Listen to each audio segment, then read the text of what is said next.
കോട്ടപ്പടിയിലെ വയലിൽ അഴുകിയ മൃതദേഹം കണ്ടെത്തി. കോട്ടപ്പടി പോലീസ് തുടർ നടപടികൾ സ്വീകരിച്ചു. 2 ആഴ്ച മുമ്പ് കാണാതായ തെങ്ങുകയറ്റ തൊഴിലാളി സനിലിന്റേതാണ് മൃതദേഹമെന്ന് ബന്ധുക്കൾ തിരിച്ചറിഞ്ഞു. കോട്ടപ്പടി തുരങ്കം ഭാഗത്ത് കോട്ടേപ്പാടം വയലിലാണ് വെള്ളിയാഴ്ച രാവിലെ അഴുകിയ മൃതദേഹം കണ്ടെത്തിയത്. വേങ്ങൂർ സ്വദേശിയായ തെങ്ങുകയറ്റ തൊഴിലാളി സനിലിന്റേതാണ് മൃതദേഹമെന്ന് പിന്നീട് ബന്ധുക്കളെത്തി തിരിച്ചറിഞ്ഞു. ദുർഗന്ധത്തെ തുടർന്ന് നടത്തിയ തെരച്ചിലിലാണ് മൃതദേഹം നാട്ടുകാർ കണ്ടത്. 2 ആഴ്ചയോളം പഴക്കമുണ്ടായിരുന്നു. തുടർന്ന് കോട്ടപ്പടി പോലീസ് സ്ഥലത്തെത്തി തുടർ നടപടികൾ സ്വീകരിച്ചു. മൃതദേഹത്തിന് സമീപം തെങ്ങ് കയറ്റ തൊഴിലാളികൾ ഉപയോഗിക്കുന്ന വാക്കത്തിയും ഏതാനും തേങ്ങകളും ഉണ്ടായിരുന്നു. ഇതുമൂലമാണ് ആളെ തിരിച്ചറിയാൻ എളുപ്പത്തിൽ കഴിഞ്ഞത്. തെങ്ങ് കയറുന്നതിനിടെ വീണതാകാം എന്നാണ് നിഗമനം. ഇന്ന് രാവിലെയാണ് സംഭവം അറിഞ്ഞത്.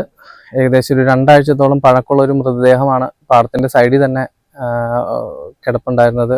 സമീപത്തുള്ളൊരു ചേട്ടൻ പുല്ല് മുറിക്കാൻ വരുമ്പോഴായിരുന്നു കണ്ടത്.